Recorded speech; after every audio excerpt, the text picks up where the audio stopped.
Hi everyone, so here we go. Let's have a look at how I do my lashings for my sort of teardrop, Kuru, raindrop sort of shapes. I'm going to be doing this in full, right from the beginning. The first thing we should look at is the way the stone looks.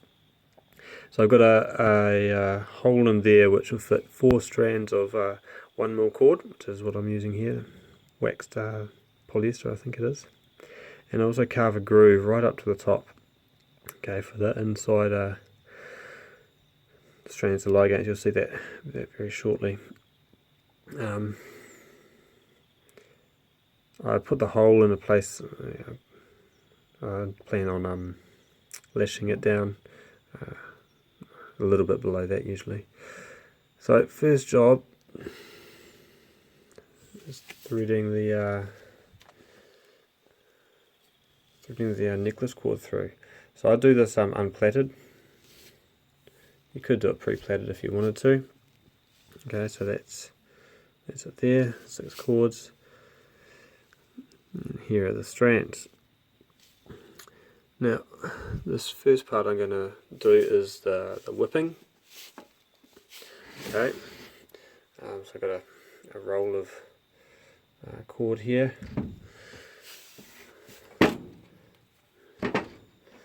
The first thing I'm going to do is the whipping. I'm not going to go through this in too much detail.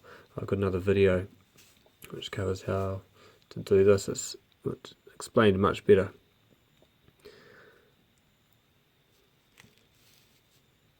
I'll add that link in at the bottom of this in the description.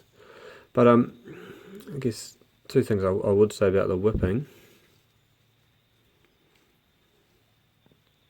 is that it is quite good to have the loop that you start with to be what I consider relatively large. You don't want it to be too tiny. There's no real disadvantage or advantage to that. So I'm just untangling it here. It does get tangled up as it goes along. And the other thing is to ensure that the long tail of your whipping leads to the rest of your cord. Because the rest of the cord, that's the part that you're going to do the rest of the lashing out of.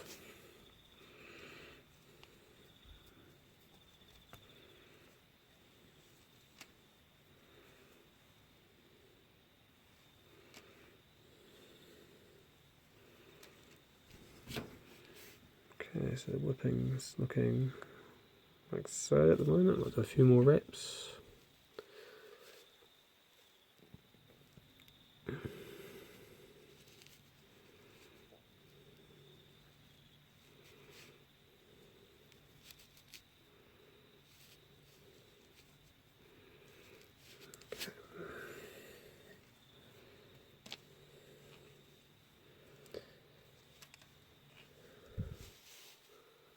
If you're not sure about this part or what I'm doing at the moment, check out the link at the bottom for my other video on a whipping. That should make things a bit clearer. So I'm about to pull it tight now, pull the big loop all the way through. This is the beginning knot, the foundation knot that will begin our lashing from. Okay, that's the one that sits right on top. Alright, once that's sitting in the right place, we'll use my little pliers, get some my little pliers and get that good tighten up. Alright. Okay, now we're ready to start the actual lashing. Now, you might want to skip through this part once you get the idea, but what I always do for this is I'll do a rough measure of how much cord I'm going to need to go down as far as I want to.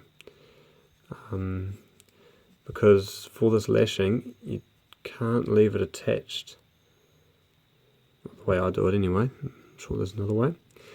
But you can't leave it attached to the main load of cord. You've got to cut it off, so you've got to estimate how much you need before you begin. So that's what I'm doing now. Just doing a basic wrap just to see how much cord I need.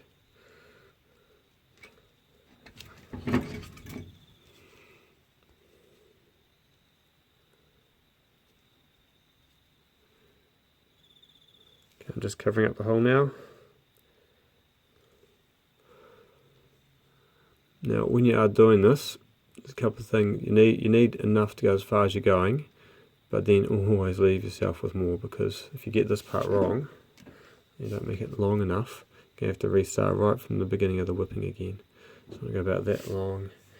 Then I'm going to take maybe another 30 centimetres, maybe a bit more, because there'll be a few knots and an extra piece in there. Oh, there we go. Okay.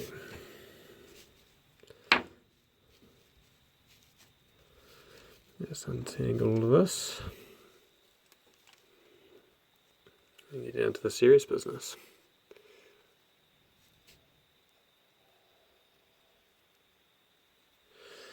Okay, so now we've got our whipping sorted.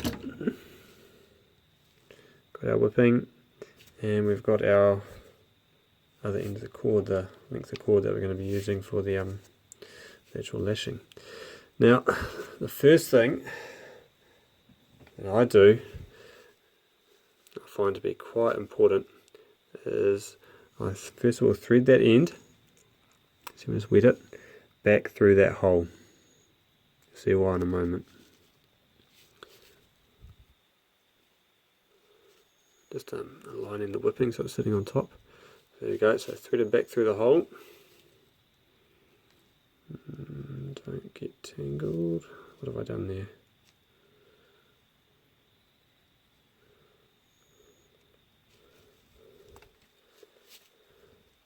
Okay, so that comes out of the whipping and back through the hole. Now the reason I do this is because this holds the whipping down onto the top of the stone, and then I go back up to the top to start my first series of knots. Okay, so now see if I can do this in a way where you guys can actually see it well. So I go back up the top, around the back of the whipping, and it's just a simple knot tucked through and under, like so. And that, if you've carved your stone right, should sit right on top between the whipping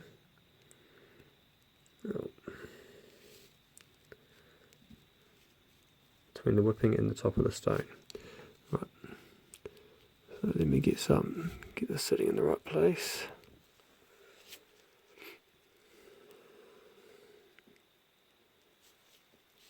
Okay, now your challenge is, you've got a couple of options. Oh, actually, I'm just going to start doing it. We'll talk about the couple of options in a moment. What's going on here?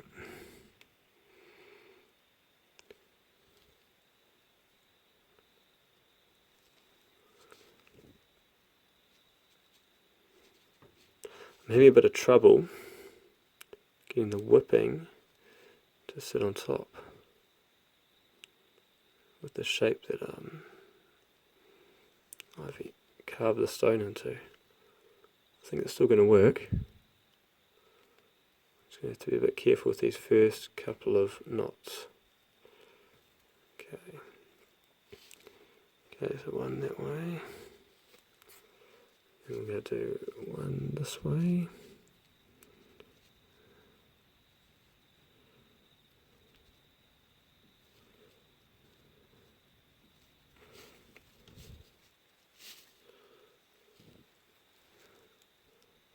So for the second one, what I'm doing is I'm going to create a line of knots heading straight down the middle for this. And to do that, you alternate which way you tie the knots around the stone. One to the left, one to the right, one to the left, one to the right, all the way down. Then we go around to the right, tie another knot, like so. Around to the left.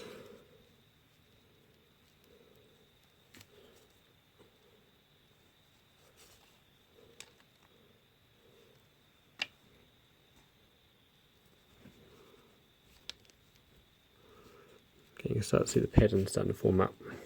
See if we can show you there. Okay, so around to the right and through. Now, like I said before, you've got a couple of options. I'm going alternating ways, which creates the knots going straight down the middle. You can, around to the left, you can, if you keep tying the knots in one direction, it'll make a spiral. And the spiral will go left to right depending on which way you keep tying the knots. And to the right.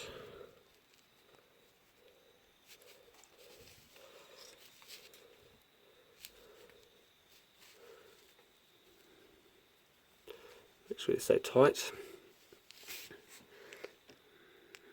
See our progress going there. Okay. And you just keep doing that all the way down. You might want to skip ahead at this point if you've got your head around that. Because I'm going to be doing this for the next 5 minutes or so. What I will show you though is once you've got your head around it, I'll start doing it now, you can make these knots a bit faster. Just by folding it over, having it sit in the right way. Once you understand how a knot is made, or the construction of a knot, there's many ways to achieve it. It does get a little bit more challenging to make sure you get it left and right, but it is far quicker once you get your head around it. So I'll slow one down in a moment. So basically what I'm doing, let's see if we get that good focus, is laying the bottom across the stone. Oops, giving it a twist, which makes a loop, and sticking that underneath, and then pulling that tight.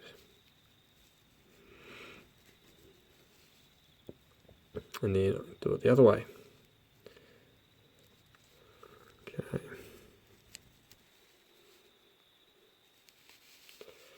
The next tricky bit is hiding the tail.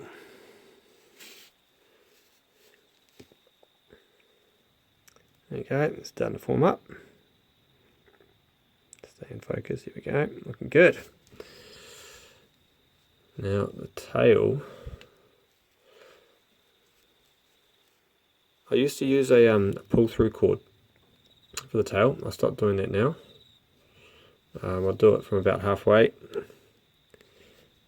maybe now, or a couple, maybe at this point, or maybe a little bit further higher up. But I stopped doing that because I started breaking the cord, because these knots, they really cinch down on each other and get super tight, and I wasn't able to actually pull the cord through super successfully. So I do it a little bit differently now. I don't think, yeah, it works well. It still works well, but it's a little bit more fiddly. Okay, so we're just covering up the hole now.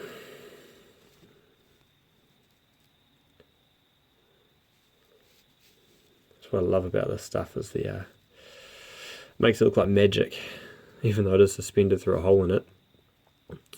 Unless you know the magic trick, the illusion is that this beautiful lashing is all that's holding it together somehow through the friction of it. It just looks illogical. It's brilliant. Okay, so there is my straight lashing. So I'm almost at the finish now, so I'm going to show you do the part where I hide the tail. Okay, So basically what I do is I load up about 4 knots loose, then I get the tail and I'll feed that tail up underneath all of those knots so it will come out the top. Then one by one I tighten those knots and then pull the tail up and through. Let's have a look at what it looks like. Okay, so there's knot number 1. Pull it tight. There's knot number 2. Yeah. Knot number 3.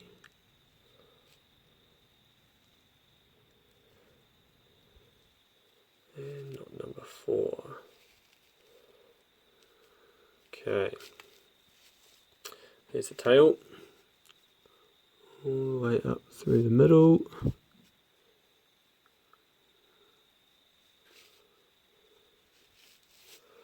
Like so. Alright, a bit of a mess. So now I've got to try and identify each knot and which strand to pull on. So that one. Now this is the tricky part of doing it this way. Set it there. That's the first one.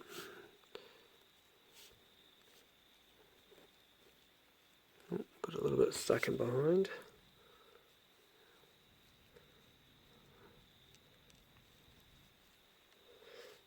Okay, so there's the first knot. Pull that out of the way. Okay, second knot is, and while you're doing this, you're going to make sure none of it falls off the bottom as well. Is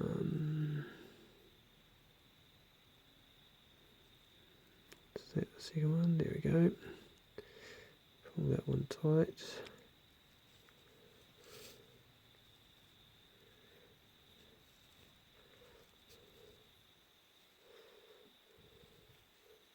Okay, so see how we're going there, see how the pull through cord is starting to get locked in. Now, next one, so that goes around there, it's that one there. I think as long as you take this part slowly, work it out step by step, you'll be okay.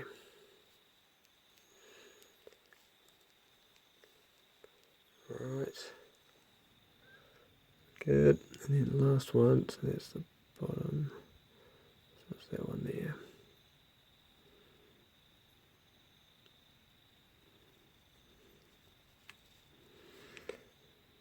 Alright.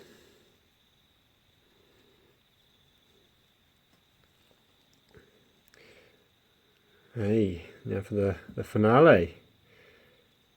So there you go, there's the get the focus. There's the knot. Now, the last bit you got to do is make sure it's all tight and pull it through.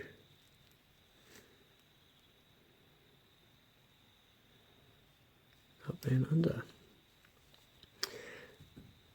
And it disappears. Wonderful. Alright, so let's get the nail clippers, chop that off nice and close.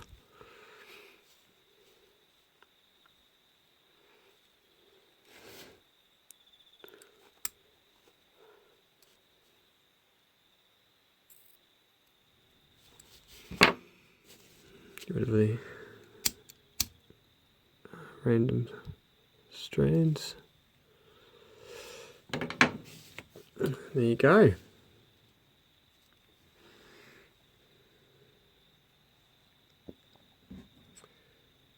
There's the way I lash my kurus, the teardrop, long drop sort of shapes.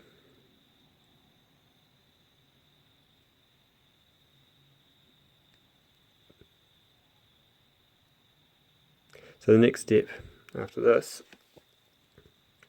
is to plait the necklace, and I'll put a toggle or some sort of adjustable knots on the end. I always use adjustable knots, and you can check out my other videos of how I do that. good luck, guys. Feel free to hit me up with any questions. Always happy to help. Good luck. Catch you later.